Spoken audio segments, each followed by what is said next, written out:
Good morning my dear friends, village girl Mona চ্যানেলে তোমাদের সবাইকে স্বাগত এবং অনেক অনেক ভালোবাসা। আশা করি বন্ধুরা তোমরা সবাই খুব ভালো আছো, আমিও ভীষণ ভালো আছি। তো বন্ধুরা দেখো, আজকে সমস্ত কাজ সেরে স্নান করে আমি রান্নাঘরে ঢুকেছি। আর চুলটা পর্যন্ত ঝাড়ার টাইম পাইনি, কারণ অনেকটা টাইম অনেকটা বেলা হয়ে গেছে। তো রাতেরবেলায় কাবলি ছোলা ভিজিয়ে রেখেছিলাম, তাড়াতাড়ি করে কাবলি ছোলার তরকারিটা করে নিলাম। এখনও ঠিকঠাক জাল হয়নি, আর একটু জাল হবে, কিন্তু ওর যেহেতু দেরি হয়ে যাবে তাই এখান থেকেই তুলে দিয়ে দিচ্ছি। আর তাড়াতাড়ি করে পরোটা করেছি 3টে, মায়ের জন্য একটা আর ওর জন্য। তো তাড়াতাড়ি ওদেরকে খাবারটা দিয়ে আসি। আর দুধটাও জাল করা হয়ে গেছে। আমাকে দেখো ও একটা কেক দিয়ে গেলো খাওয়ার জন্য, কারণ এখনও খাইনি। মা এইমাত্রই চা খেয়েছে, তাই আজকে পরোটাটা কলা দিয়ে খাবে। তো আমি দেখো এখন শান্তি পেলাম, ওদেরকে দিয়ে দিয়েছি।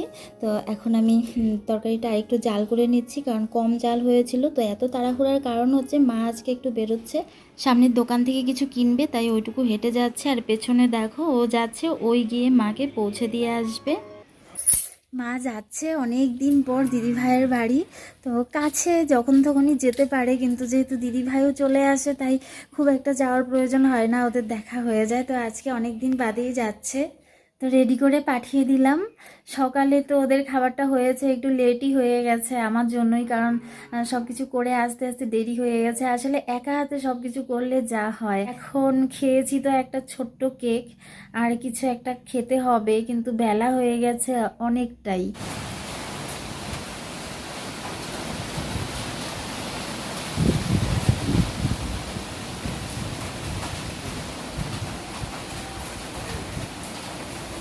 হঠাৎ করে আকাশটা কি খারাপ হয়ে গেছে, দেখো বৃষ্টি চলে এসছে, একটু ঝড়ের মতো হচ্ছে। অবশ্য গরমটা কমেছে, বেশ ভালো লাগছে। তো রান্নাটা করছিলাম, রেডি করেছি দুজনের রান্না, অল্প একদমই অল্প অল্প করেই। তো চলো তোমাদের দেখিয়ে দিচ্ছি দুজনের জন্য আর কি রান্না করব। দেখো ডাল ছিল ফ্রিজে, ওটা জাল করেছি। আর পনির বানিয়েছি, পনিরটা নিজেই বানিয়েছি। ওই যে পনিরের সাদা ন্যাকড়াটা এখনও ধোয়া হয়নি। মশলাটা বেটে নিয়েছি, কোয়াশ আলু দিয়ে পনির করব। আলুটা সেদ্ধ করে খোসা ছাড়িয়ে নিয়েছি, আর দুটো পটল ভাজা করেছি। তো এবার বন্ধুরা পটল ভাজার তেলটাতেই আমি পনিরটা ভেজে নিচ্ছি।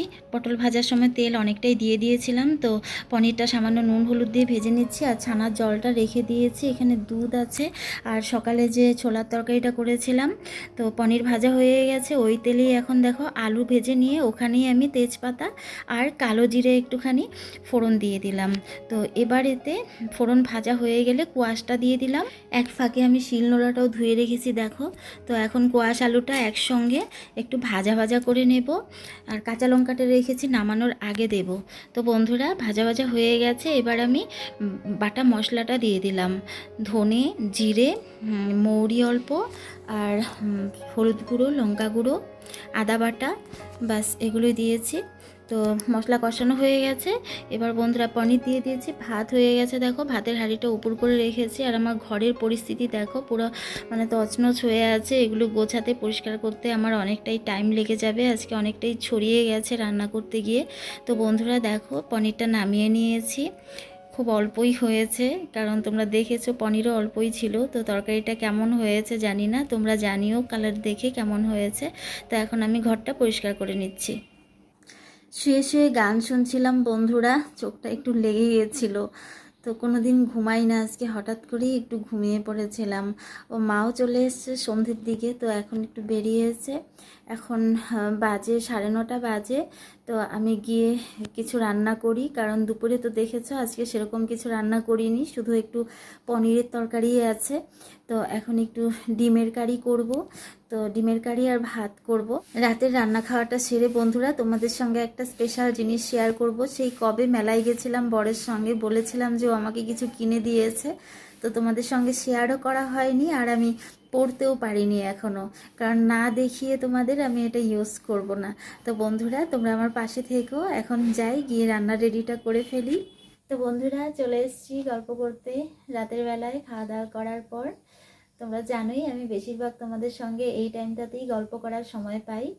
তো বন্ধুরা তোমাদের বলেছিলাম সেদিন মেলার দিন, যেদিন গিয়েছিলাম তোমাদের দাদাভাইকে নিয়ে, জোর করেই নিয়ে গেছিলাম। মেলাতে তো যদিও ঢোকেনি, তো দূরে দাঁড়িয়েছিল, আমি একা একাই ঘুরেছি, রথ টেনেছি, তোমরা দেখেছো। তো সেদিন কিন্তু আমাকে একটা স্পেশাল গিফট কিনে দিয়েছে, একটা না দুটো গিফট দিয়েছে। একটা দিয়েছিল সেদিন সকালে সকালে যখন বাজার করতে গেছে, মাছ কিনতে গেছে, তখন একটা নিয়ে এসেছিল। আর একটা যখন বেরিয়েছিলাম বিকেলবেলায় তখন কিনে দিয়েছে। তো প্রথমে যেটা দিয়েছে সেটাই প্রথমে দেখাচ্ছি। প্রথমে দেখো বন্ধুরা, আমাকে এই সিঁদুরটা দিয়েছে। আমার সিঁদুর শেষ হয়ে গেছিলো, তো ক্যাশেটের সিঁদুর আমি ইউজ করি। তো ক্যাশেটের এই যে দেখো লিকুইড সিঁদুরটা ও আমাকে দিয়েছে। মাঝে মাঝেই কিনে আনে, মানে আমার সিঁদুর বেশিরভাগ ওই নিয়ে আসে শেষ হলে। তো বন্ধুরা, এই সিঁদুরটা আমার খুবই পছন্দ হয়েছে, আর ও হঠাৎ করে নিয়ে এসেছে, এর জন্য আরও বেশি খুশি হয়েছি। আরেকটা জিনিস যেটা দিয়েছে সেটা আমি তোমাদেরকে ব্যাক ক্যামেরায় দেখিয়ে দিচ্ছি, সেটা এভাবে দেখালে তোমরা ভালো বুঝতে পারবে না। তো চলো বন্ধুরা দেখা যাক। প্যাকেটের মধ্যে বড় করে এলিট লেখা রয়েছে, তো বন্ধুরা বুঝতেই পারছো এখানে জুতো রয়েছে। তোমরা ঠিকই বুঝেছো বন্ধুরা, ও আমাকে জুতো কিনে দিয়েছে।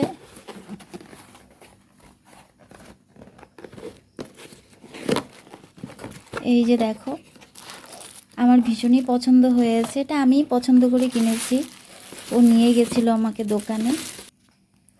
এই দেখো বন্ধুরা, তোমরা কতটুকু বুঝতে পারছো কালারটা? আমার তো মনে হচ্ছে ব্ল্যাক দেখাচ্ছে, কিন্তু বন্ধুরা এটা নেভি ব্লু।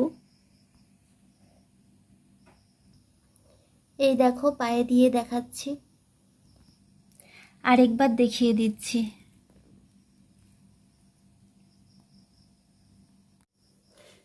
প্রচুর ঘাম হচ্ছে বন্ধুরা গরমে।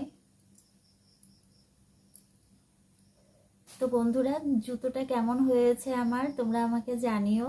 আর জুতোটার প্রাইস ছিল 650, 650 টাকা। তো বন্ধুরা, জুতোটা তো আমি পরেছি, খুবই কমফোর্টেবল। বাইরে যাইনি পরে, তোমাদেরকে দেখানো হয়নি, আজকে দেখিয়েছি, কালকেই পরে যাব, কারণ নতুন জিনিস পরতে আমার ভীষণই ভালো লাগে, আমি রাখতে পারি না ঘরে। তো বন্ধুরা, আজকে ভিডিওটা এখানেই শেষ করছি। কালকে আবার একটা নতুন ভিডিওতে দেখা হবে। তোমরা সবাই ভালো থেকো, সুস্থ থেকো, আর এই গরমে সাবধানে থেকো। তো বন্ধুরা, আজকের জন্য tata, good night, sweet dream.